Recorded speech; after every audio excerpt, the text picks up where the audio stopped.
It was midday in the Greek land of Boeotia. The shadows of the trees were tight rings around their trunks as the sun, riding his golden chariot, finished half his course across the sky. The young prince Actaeon sauntered carefree through these woods, tired but perfectly satisfied after a morning hunt, and leaned himself up against a tree to rest. Actaeon was the grandson of the famous hero Cadmus, and spent most of his days in the cool green of the forests outside his city of Thebes, attended by a circle of friends and a loyal team of sleek dogs, pursuing his favorite sport. It was here, in the deep of the trackless woods, amid the rocks and trees and dappled sunlight, that Actaeon the hunter felt most at home. He was a boy eager to win glory, who took pride in his skill. He reveled in the thrill of the chase and the kill, his hot blood stirred by every victory over the beasts his hounds would chase down. It was here, in his favorite hunting grounds, among his friends and his dogs, that Actaeon's tale would take a grim and unexpected turn. His bow and quiver on his back, and his spear in his hand, Actaeon wiped the sweat from his brow, and turned to his loyal companions with a cheerful smile. "I'd say we've had enough good fortune for one day, dear friends. Let's get back home and rest, and clean these nets and weapons of ours. Tomorrow will come soon enough. When Eos wakes and brings us another day, we'll see these woods again." The others agreed and began to ready their gear and round up their dogs for the journey back to Thebes. Now, the young prince was never one to be found standing still and waiting, and while his friends readied themselves, he began wandering off alone through the trees in the direction of what he assumed was the path home. Soon, he was out of sight of his hunting party, lost in the thick shade. It so happened, on this very day, in another part of these same Boeotian woods, that someone else's hunting party had also finished its chase under the noonday sun. The divine entourage of the goddess Artemis trailed through the woods as their huntress queen, slinging her silver bow over her shoulder, headed for one of her favorite forest retreats to wash and relax.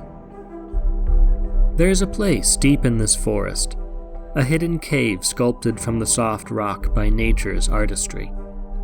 Inside the cave, a spring bubbled up from beneath the earth, creating a pool of cool, clear water surrounded by a blanket of green grass. This was a place well suited for a queen of the wilderness, and was especially sacred to Artemis, among her favorite earthly homes. It was here that the goddess arrived now, the cave's crisp air welcoming her within. She and her companions rested their finely wrought gear by the pool, and the goddess, ready to wash after the morning's exercise, stepped up to the glistening pool. Her attendants unfastened her sandals. Another gathered the hair over her neck and shoulders into a knot, and one more removed her clothing. The virgin goddess sank naked into the pool, laying back blissfully in the calm of the shaded spring. Her attendants brought jars, gathered up water, and poured them over her as she bathed. And the waters poured out within this idyllic place echoed through the cave, and into the woodlands around it. It was through these very woods that the young hunter Actaeon was wandering, tired, daydreaming, and unaware that he had strayed from the path back to Thebes. From afar at first, the sound met the prince's ears, and he stopped to listen. Gently, but unmistakably, he heard the sound of trickling water emanating from somewhere nearby. He was intrigued, and curiosity took hold. He scanned his surroundings and sought out where it was coming from. And when he was led, finally, to a thick hedge of trees, he parted the branches and explored beyond to find a hidden cave, sculpted from the rock, resounding with the echo of pouring water. The chill wind from the cavern's mouth sent a chill up his arms, and he was drawn in at once by his rampant curiosity, as well as the allure of a shady relief from the hot noonday sun. And so, thinking nothing of it, Actaeon entered the cave.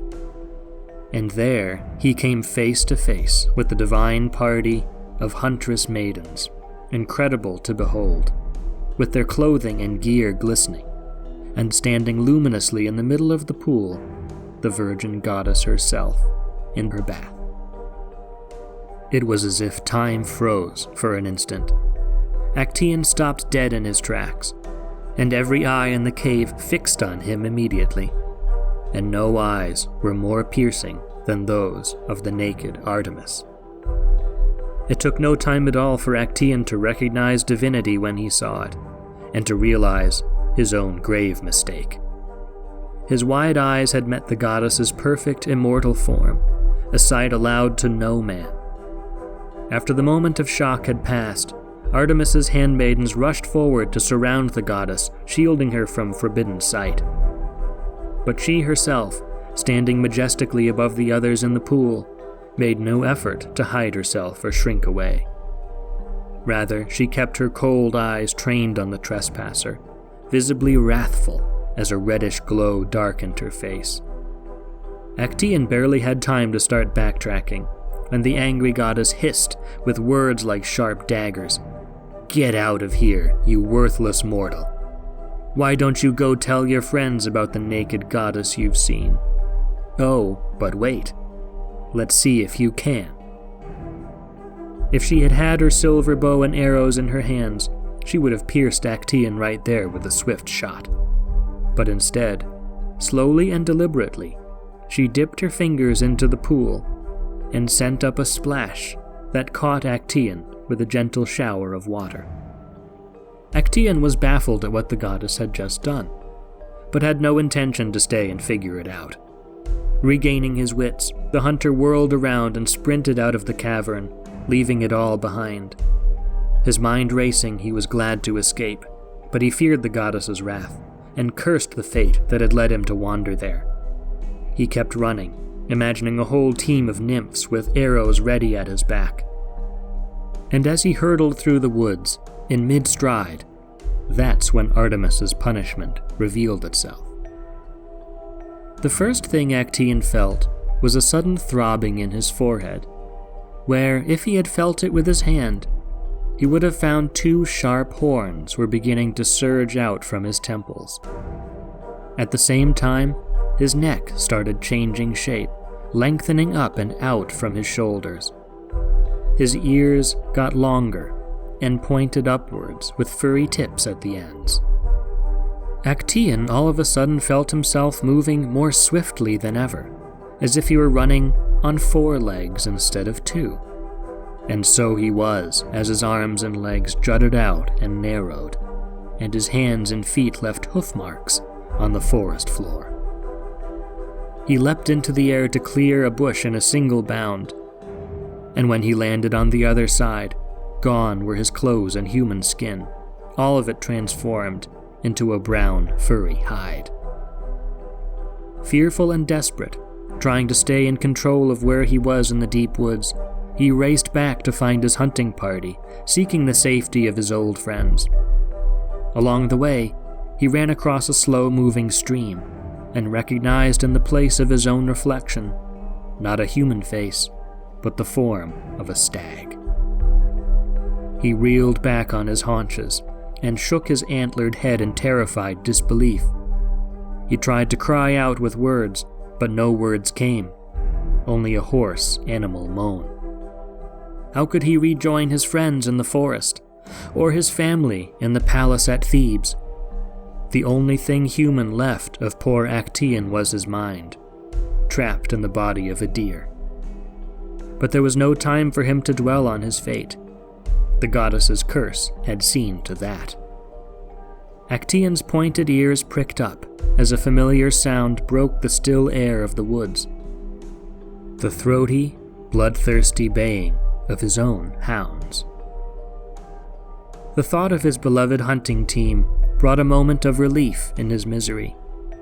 But this quickly gave way to a chilling dread, as Actaeon took in the full scope of the danger. The hunter had become the prey. The scent they were chasing was his. He heard the dogs scrambling through the brush and rocks, conjuring in his mind's eye their sharp teeth and claws. They appeared on the horizon through the trees, driving toward him with ferocious energy, hungry for blood. Young Actaeon knew every one of their names and their breeds.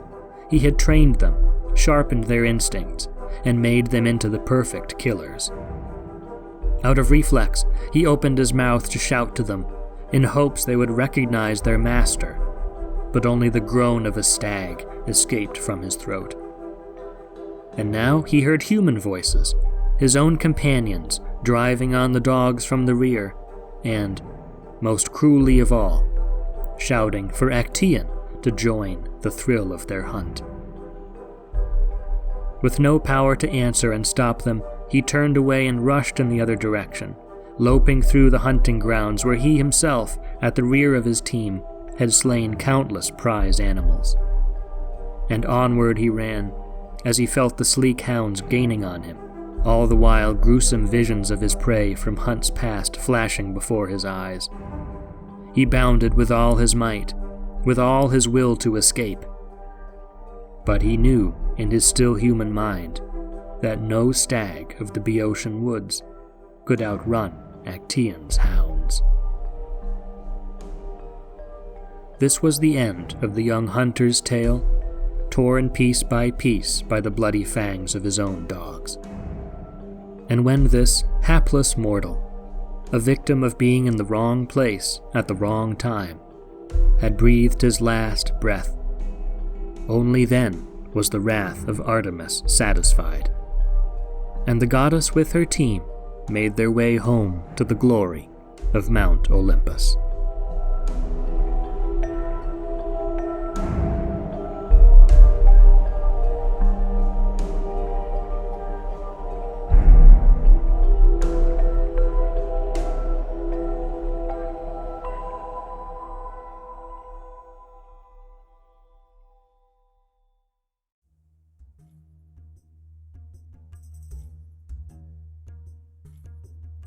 Welcome, everybody. Hope you're having a good day. Probably a better one than Actaeon was having in this story.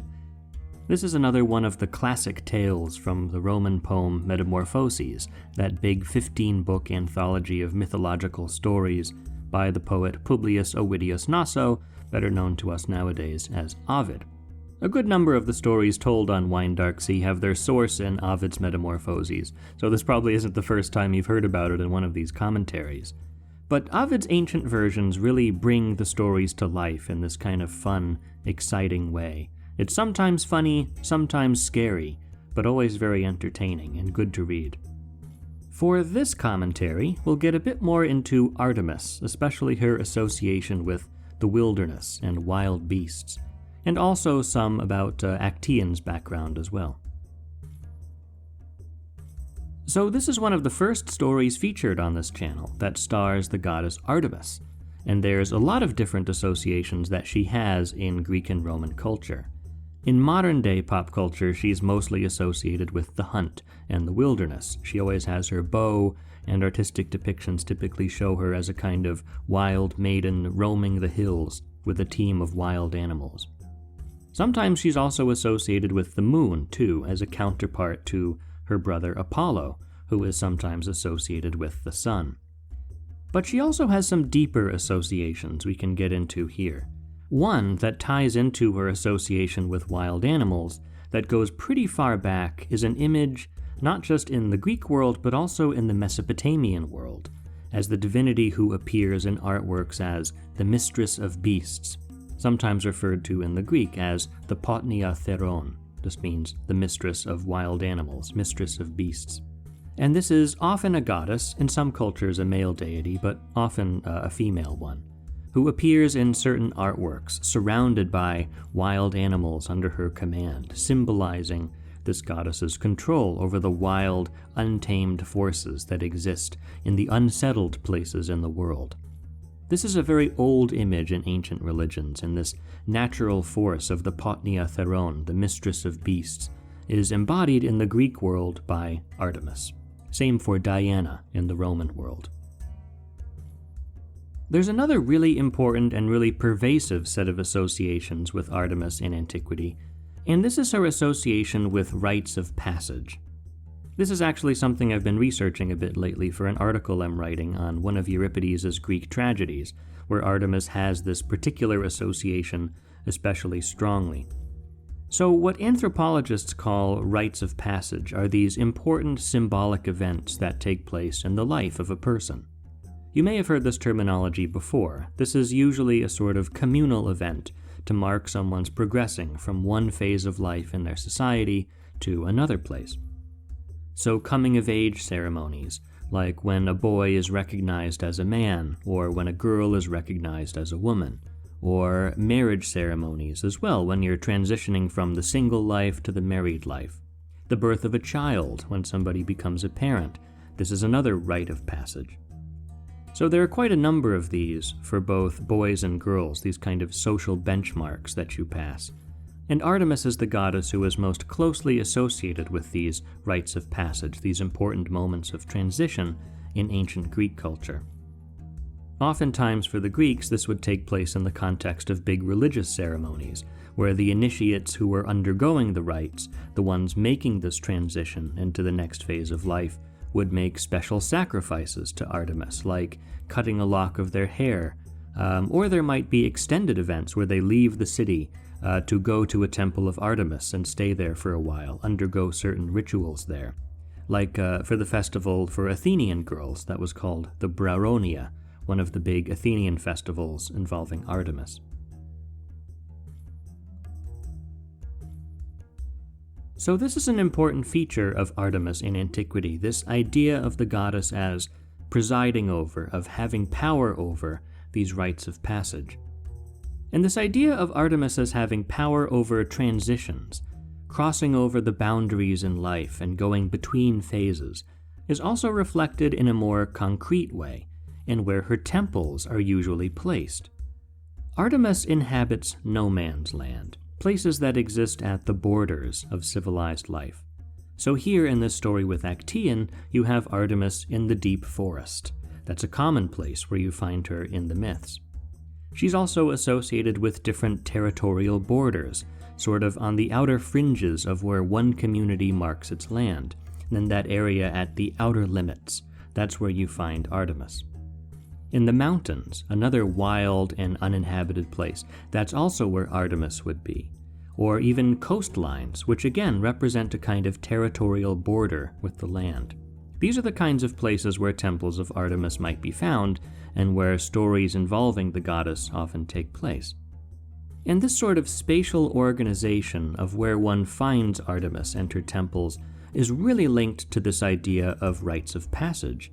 She's a goddess who controls the boundaries of things, both in terms of space, as geographical borders, but also the boundaries of life as someone arrives at the edge of one phase of life and has to transition over to the next one in a rite of passage.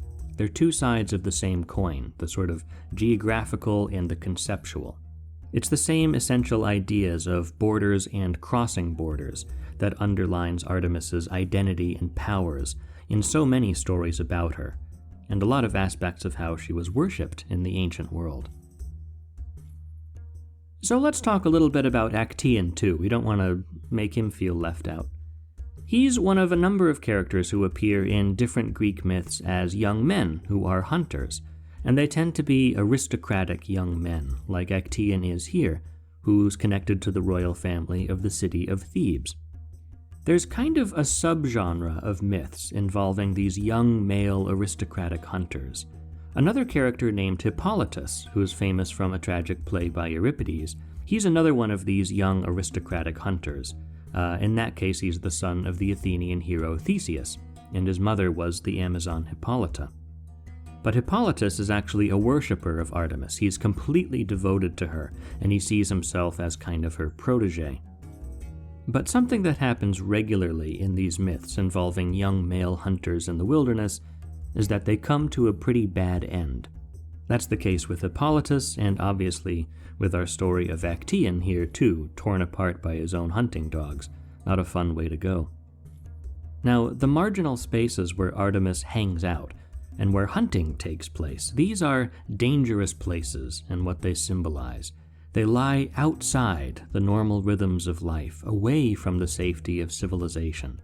They are these borderland, marginal, distant areas, the kinds of places where Artemis exists.